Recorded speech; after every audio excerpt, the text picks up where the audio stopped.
I'm Nancy Pappas, Managing Director of the Headwaters at the Comal, and I am re-recording the presentation for the NIPSOT Fall Symposium, Lessons in Restoration, Transformation of a Retired Utility Property into a Texas Treasure. So the Headwaters at the Comal project is located in New Braunfels, Texas.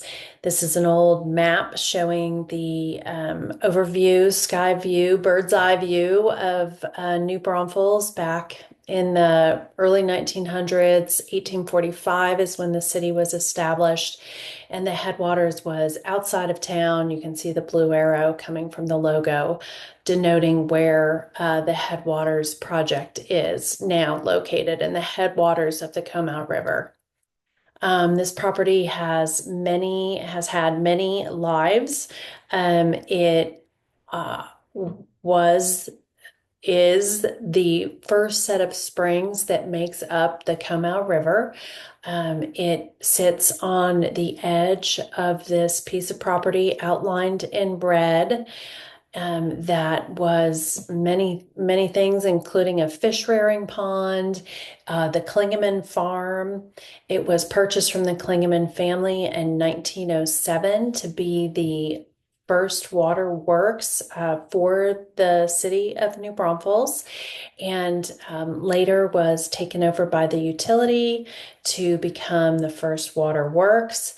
And these wells were put in where originally they had been drawing directly from the springs themselves, but then Edwards Aquifer wells were put in.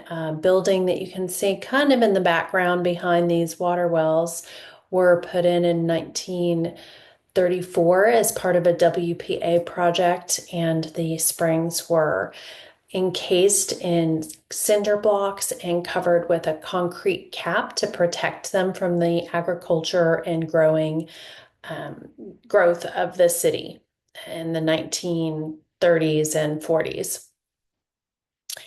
The utility, which New Braunfels Utility is a municipally owned utility, meaning it earns its revenue from ratepayers. It's a nonprofit, so any earnings that it makes is reinvested in the utility system, which includes electric, water, and wastewater. They took over the waterworks from the city in the late 1940s, early 1950s, and grew into this property. You can see from the original photo that I showed a few slides ago where it was the fish rearing pond and pretty tree covered and more agriculture.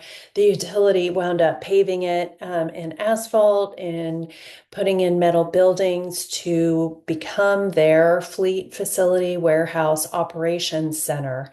And they used this piece of property until 2004, when they outgrew the property and recognized that it wasn't a great place to expand their operations because of its place there at the beginning of the Comal River. It's also at the bottom of a watershed, and so has seen flooding in the past.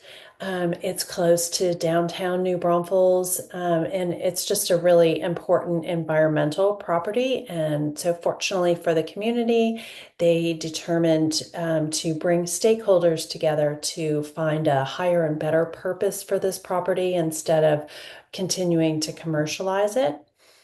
Here are some photos of what the property looked like in about 2004, 2012, that time period when it wasn't being utilized by the utility. However, you can see in the photo down, the little breakout photo on the bottom left, there is still a significant water system that is in operation on this property. That tan cylindrical building stores 1.5 million gallons of treated water pulled from those pretty much those same wells that you saw in the initial photos, but the rest of the property was pretty unsightly and just left vacated for a number of years. The property is important for numerous reasons besides its environmental significance because of the Headwaters Springs being located on this property.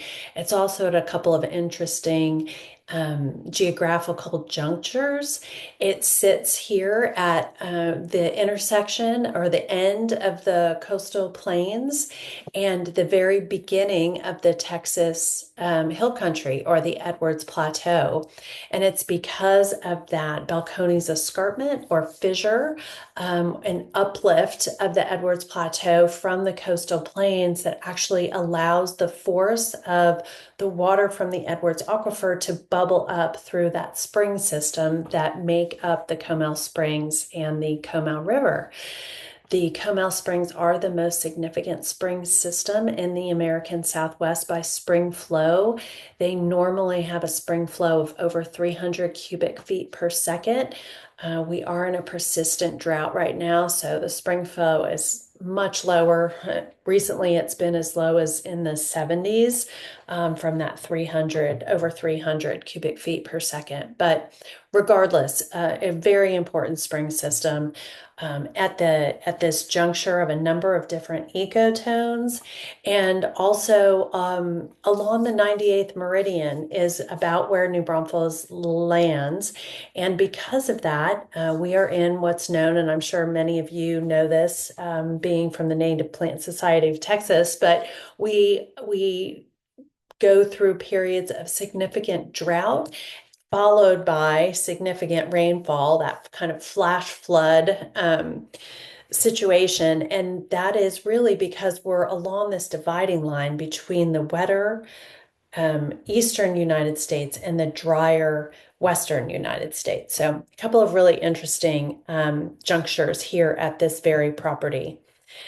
So you can see the hydrology as it existed on the site when New Braunfels Utilities vacated this property, except for that working water plant. The water used to just flow across this asphalt and impervious cover, washing into the beginning of the Comal River, estimated 11,000, close to 12,000 pounds of total suspended solids, basically pollutants. The blue bubble there on the, as I'm looking at the screen on the left-hand side, the large one is where this big spring is, and then some smaller springs along there. But you can see from those arrows the way that the water would flow across that property, washing those pollutants right in and depositing it in that watershed area. Blighters Creek runs along the south edge of the map and then intersects with the Comal River there on the western edge of the property. So one of the really important parts about restoring this property was to minimize that impact of the pollutants entering the spring watershed system here. And so here's a great representation of that through this photo that shows the area surrounding that well yard area and the unimproved riparian water line there, and the way in a rainfall event the water would just come rushing across that property just completely unchecked and unfiltered and deposit into that Blighters Creek, which connects directly into the Comal Springs Comal River flow, which then lands in Landa Park. So not only are these springs significant from their spring flow, but they're also home to endemic and threatened and endangered species. Most of those species are small little creatures that live in the caves and within the karst rock system of the aquifer. And so some of those are noted here. The one, I think my photo is in the way here. I'm going to try to move this screen, but I can't. But it's the fountain darter. Sorry, I'm going to go back. So fountain darter is a little fish that swims along and makes its home along the riparian area. The Comal Springs dryopid beetle, riffle beetle, and Peck's cave amphipod have all been found, identified in the Comal Springs area, and then some of the other salamanders and blind cats all live in the spring system. So then, furthermore, to just put an exclamation point on how important this piece of property is, when the restoration work began on this property, the significance of the archaeology became very apparent. You can see this small selection of points of various sizes, shapes, time periods, and tools that were found here at the Headwaters. The thought process at the beginning of the project, there was an archaeology report done, and they anticipated that because of the substantial impact from um, the use of the site from the 1900s until 2004, that the archaeological cultural artifacts would have been too disturbed to be of significance on this property. Instead, what they found was, while there was no evidence of archaeology from the past 2,000 years or so, because that had been disturbed, as soon as you got underneath the asphalt and base that had been put in place to support the operations on this property, you were at native soil that was 3,000 years old. And the farther you dug, I mean, it is just chock full of all of these beautiful points of various time periods dating back 6 to 8,000 years or more, and evidence of mobile hunter-gatherers using this site significantly throughout human, you know, occupation. Not people didn't actually come here, or they didn't find evidence that people would have come and lived here for long periods of time, but certainly came continually throughout time periods. So super interesting. More on that later as we go through. So just some other examples of some of the beautiful artifacts that were found at the site. So New Braunfels Utilities, as I mentioned, most of this property was not being utilized. As leaders in the community, MBU supports the economic development of the community. They're involved in community service, provide ongoing customer education, and promote conservation of natural resources. That's their core values and ideology. And so, as I mentioned before, they really felt like there was an opportunity here to do something much better with this property than what had been done prior, and could be gained from potentially selling the property for maybe $1 million to some commercial developer who would, who knows what with it. So they brought together neighbors, community leaders, and then pulled together an incredible team led by Lake Flato architects, Ten Eyck landscape architects, and the Lady Bird Johnson Wildflower Center's ecological design team, now known as Blackland Collaborative, to kind of lead this visioning session. Big ideas, from that group came to really protect and cherish and honor these Comal Springs, to restore the ecology of the site, and not just to, just clear everything off and start fresh, but really think more critically about salvaging, recycling, and reusing as much as possible on the site. And then while the utility will continue for the long term to operate this well yard on the property, how else could they use the site for this kind of higher and better purpose? And of course, connecting community with nature. So, from that, a vision statement from that group came a place which establishes a relationship between the community and the environment by demonstrating the regeneration and protection of water and ecological resources. And so that property that I showed in the beginning, this became the vision for repurposing that site to really transform it to a unique and innovative education center honoring and protecting the Comal Springs. So this is a grand vision.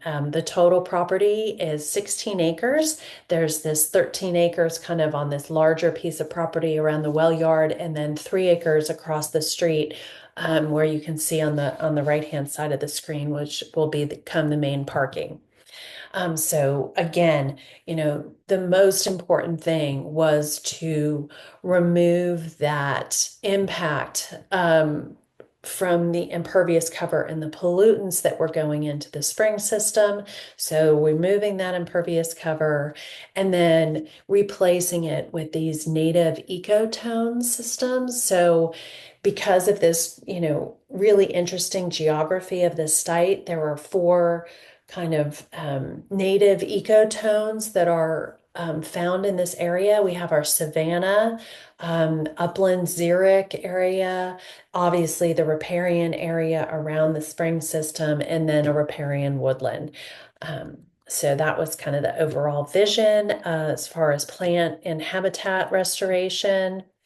Some plant typologies that really were to honor the native plants of Texas, make sure that we were really staying as true as possible to the beautiful native species that we have in this region. But unfortunately, because of growth and development, we're losing that biodiversity. So how can we replace that biodiversity on the site?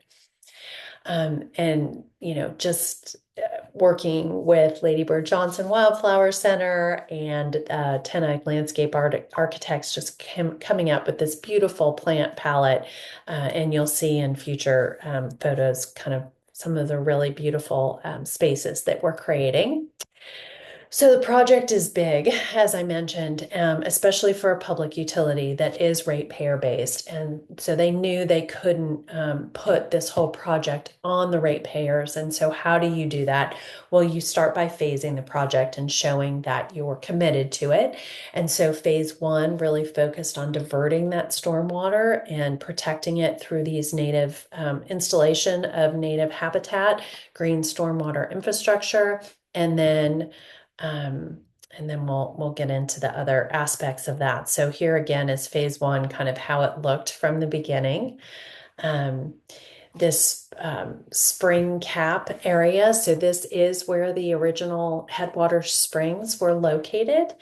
And the people, they put this concrete cap on it to protect it. We received permission to remove 1/3 of that cap so that the organic matter could fall in and support the endangered and threatened species that were in the spring system, and then daylight those springs for the benefit of the community. Here's that work taking place. It was quite a big ordeal. And then the finished product coming together. It's really, really was, spectacular and beautiful. The water from the Comal Springs, if you don't know and haven't had the pleasure of experiencing them, is just crystal clear, beautiful, a constant 76 degrees all year round. It's quite spectacular. So some of the landscape architecture that was put in place to, again, to divert the stormwater away from the spring system. So this is like on the spring cap and then looking up. Here is, really having to be intentional and bringing in, well, so because of the archaeology, the plan was to remove the asphalt and impervious cover and then use the native soil underneath to build berms and swales and, just create this green stormwater infrastructure through the native soil. But as I mentioned earlier, as soon as we removed that asphalt and impervious cover, I mean, you could not scoop up a shovelful of soil without coming across cultural artifacts. And so it became quickly apparent. And the Texas Historic Commission and the U.S. Army Corps of Engineers were involved in this. And so, we were not allowed to move any soil. So we had to bring in soil, and a really careful analysis was done to make sure we were bringing soil that was representative of the soil that would have been found on this property, and pretty much, as locally sourced as possible. Um, Again, some of those, the landscape architect features and the soil and installation there. Um, this overflow diverter pipe that you can see coming out of the water storage tank is another feature that was put in place to protect the springs from the impact of any chlorinated water reaching it. Again, just some more features, really careful selection of plants, the tree in the background, how we were going about doing the plantings. Um, yeah. And of course, it did not come without its, significant challenges. I think in this photo, hopefully you can tell in the front, there was a beautiful little chili pekin there that just got dried up. We were barely received any rainfall during this time period. We had trouble with the irrigation system. So it was always this little, battle back and forth of working really hard to make sure that installations were done properly, right plant selection, right soil material. But then, the challenges are great on a large piece of property like this. At the top of this photo, kind of behind where um, my video is playing there, you can see some lines of green. So up at the top, we used a no-till drill to sow seeds, and that worked really well. We had great success with that. But down below, you can see where we just planted, and that must have been broadcast seeding. There was not as good of take of the seeds, and so had some critical issues there. And again, the landscape challenges, deer breaking off the heads of the sprinkler system, the purple pipe in the middle, like a truck would run over it and it would break it, just all kinds of challenges and problems. And so it was a constant process of correcting an issue, observing, maintaining, and continuing that process. Uh, so fun to see that. Oh, then we had another big challenge of this restoration was getting the right contractors, subcontractors involved in the project. Trees not being secured properly, like too tight, too loose, not protected from the deer.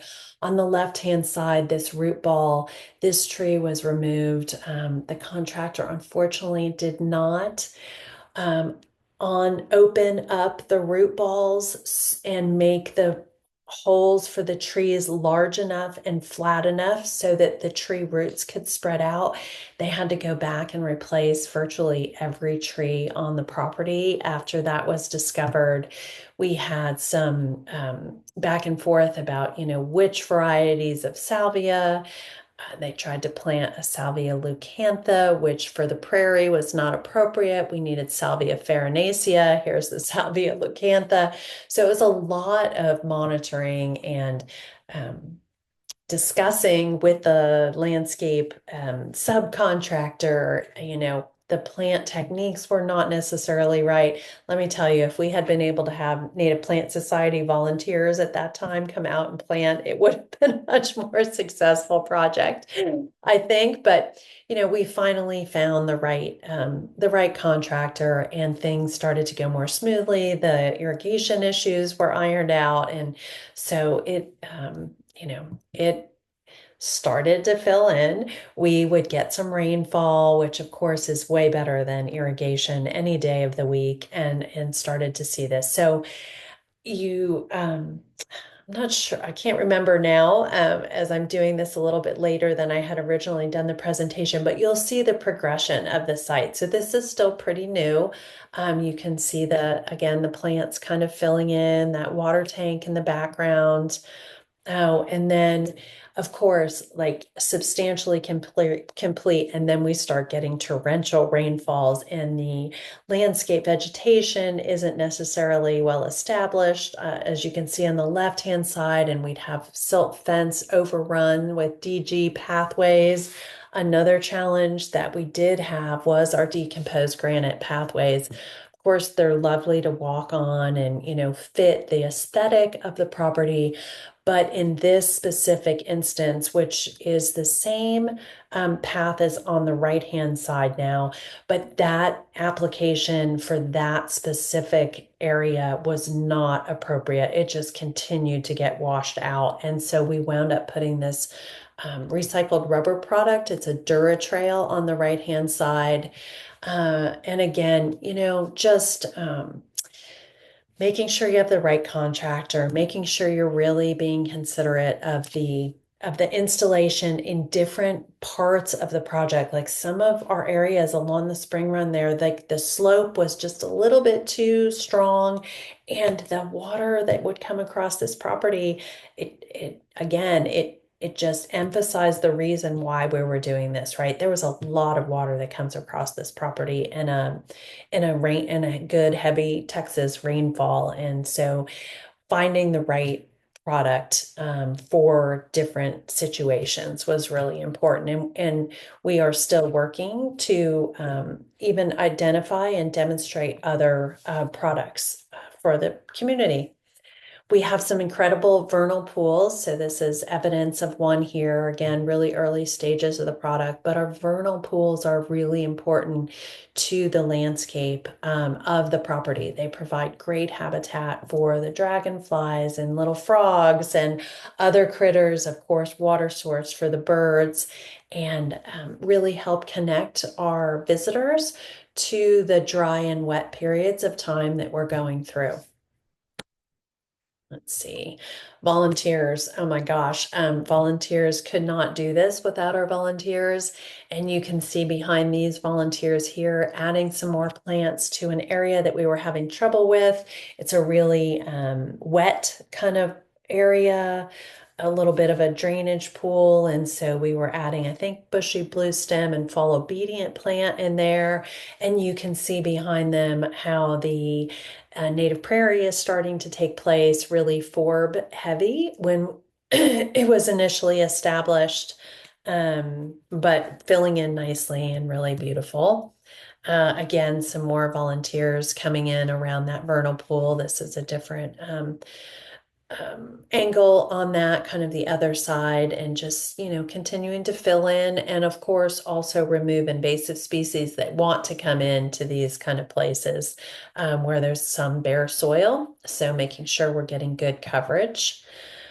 So I mentioned about pre-restoration pollutant load, that it was close to 12,000 pounds on a normal rainfall year. That was what it was estimated.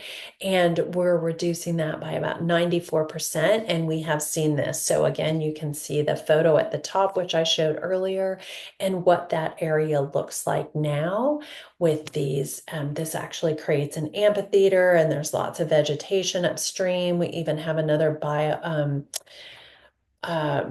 bio swale inside the fence line there, of the top of the bottom photo.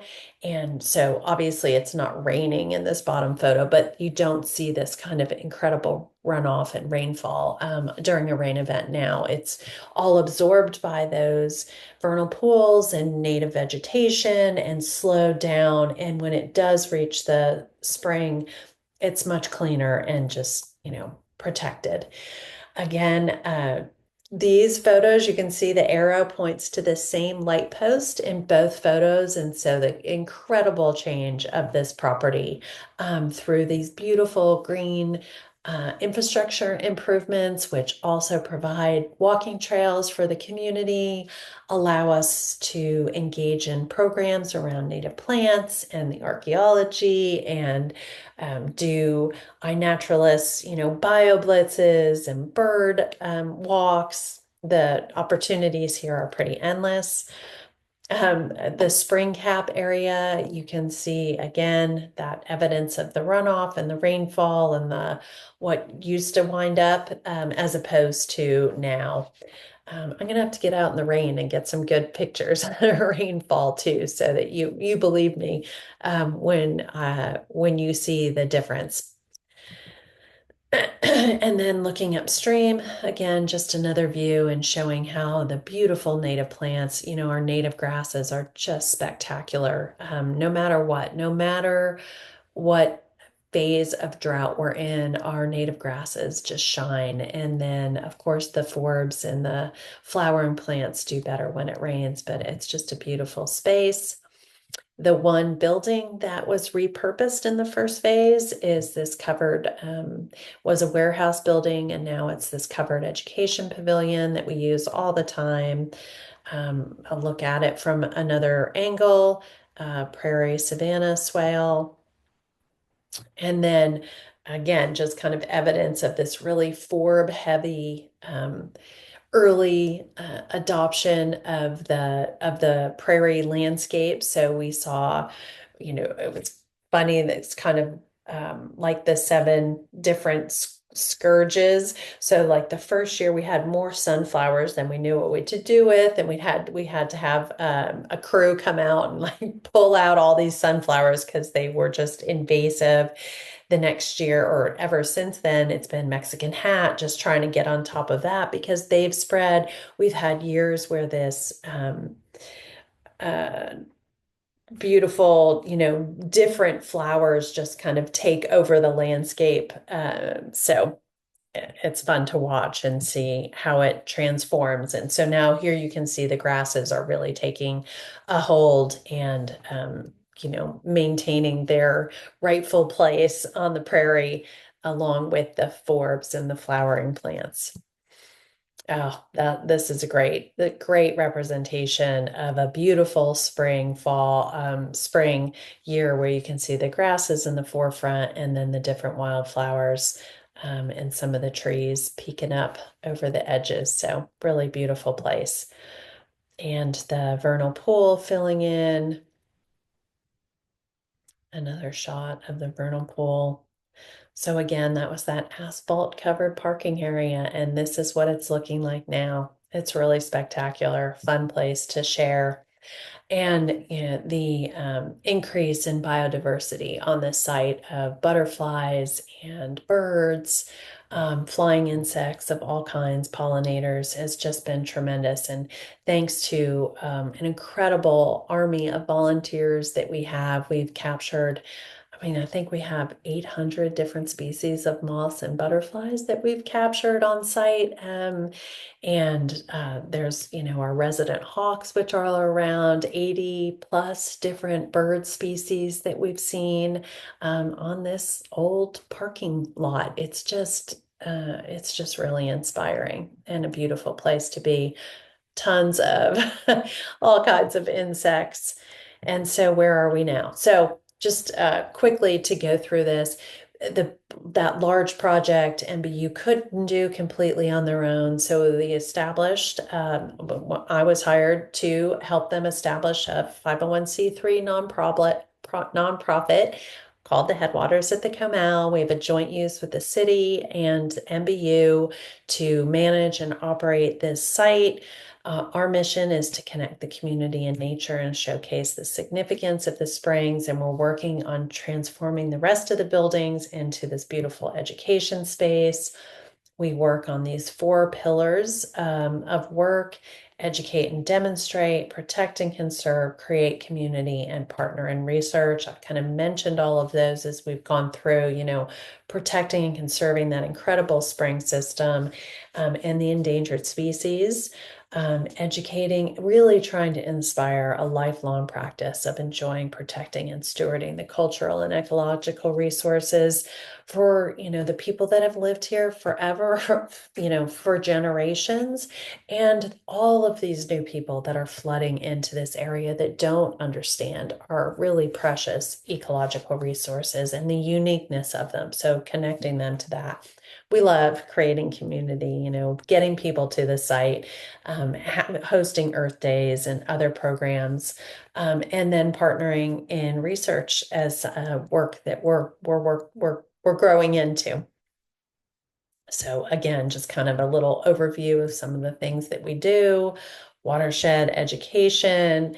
Um, we are demonstrating low impact development for businesses and developers in the area, and really looking to inspire them to be better stewards as they take these farmlands and pieces of property and grow into them. That's the demand.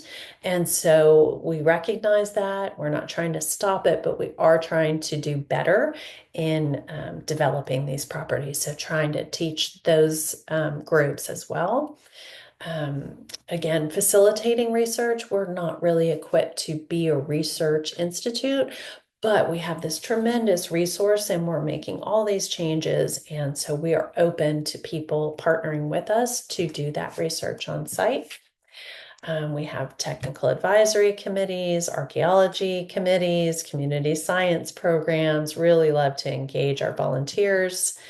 And again, just creating that incredible community space. We have some really fun free events. We do normally charge a $5 admission currently, or you can become a member, volunteer. Again, I mean, incredible amount. I think our volunteer hours are over 12,000 now. So it's really amazing. Um, we capture our native seeds, so we will, we give those away and we'll look to sell them in the future, or, just share seeds with others. We keep, lots of these people are Native Plant Society, local chapter members, native, master naturalists, other volunteers who come out and help. Of course, the invasive species, erosion control. We talked about the runoff, in this area. And so, constantly kind of massaging the terrain to lessen the erosion and planting new plants, keeping care of our native trees that have been planted, and adding composting, of course, so important and beneficial to the project and the soil. Path and swale maintenance, just, making sure that the site is always ready for visitors to come and enjoy. Our bio blitzes, I know I mentioned those, and so here's some better numbers on what we've captured on the site. Butterfly monitoring, we have a great group of people who come out. I mean, they're just spectacular photos. They're photographers too, which is lovely. um, and then monthly birding, some really fun captures there, and we share all those on eBird and iNaturalist. And so kind of just quickly where we're going in the future. I don't know if you can tell from this photo, but there's the old warehouse building. And now this view, you can see the roof line has changed. We're improving the front entrance. So we will add some great community meeting space, about a 200-person event space, public restroom facilities, which we don't have right now. Some other community space, beautiful tree shaded picnic area, a new parking across the street. We've been recognized this project through the architects like Flato. This project was in Architecture Magazine, and just getting the kids out there to enjoy the site is something that we thrive on and love. But kids of all ages, really, there's something for everyone at the Headwaters. So I love this little quote. It's an excellent example of how degraded land can be rehabilitated into a beautiful, ecologically productive site. And it truly is. And the transformation is still underway. And we look forward to finishing the next phase in August of 2025, and then moving into the final phase, which will remove all of the rest of the asphalt and impervious cover on the site and really just, turn into a tremendous asset for the community. So I hope you'll come visit us. We do have a great website, Headwaters at thecomal.org. We are on Facebook and Instagram, and we are open to the public. So come visit sometime when you're in the area. Reach out to us through our social media channels or our website, and look forward to hearing from you. Thanks for listening to my presentation.